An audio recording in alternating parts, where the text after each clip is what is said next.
তুমি কি কখনো এমন কিছু করেছ যার পর নিজেকে মানুষ ভাবতেই ভয় লাগে?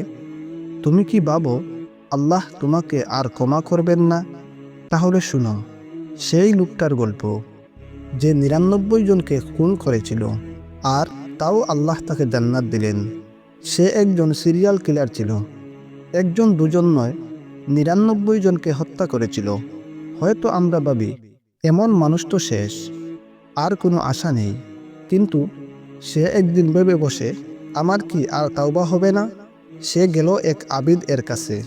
আবিদ তাকে বলল, ৯৯ জনকে খুন করেছ, তোমার জন্য তো কোনো ক্ষমা নেই। তৎক্ষণাৎ লোকটা তাকেও খুন করে সংখ্যা দাঁড়ালো ১০০। তবুও তার মনে তাওবার আগুন জ্বলছিল। সে আরও একজনের খুঁজে বের হলো, এবার এক জ্ঞানী আলেমের কাছে। আলেম বললেন, তুমি কি জানো আল্লাহর রহমত সব গুনাহের চাইতে বড়। তুমি চাইলে তিনি তোমাকে ক্ষমা করতেই পারেন। আলেম তাকে বললেন, এই পাপময় শহর ছেড়ে সেই ভালো লোকের শহরে যাও, তাওবা করো, নতুন জীবন শুরু করো। সে বেরিয়ে পড়ল। পথে যেতে যেতে হঠাৎ মৃত্যু এসে গেল।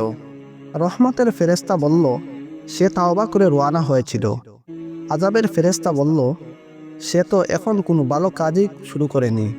আল্লাহ আদেশ দিলেন, জমিনের দূরত্ব মাপো। তার দেহ যে শহরের কাছাকাছি ছিল, আল্লাহ সেই জমিনকে এগিয়ে আনলেন আর তাকে জান্নাতের লোকদের সাথে করে দিলেন। সুবহানাল্লাহ।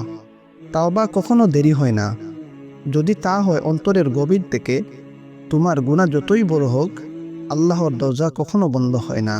তুমি শুধু ফিরে চাও, আল্লাহ অপেক্ষায় আছেন। আল্লাহর রহমত থেকে হতাশ হইও না। আজই তাওবা করো। জীবন ছোট, কিন্তু তার পরিণতি চিরস্থায়ী।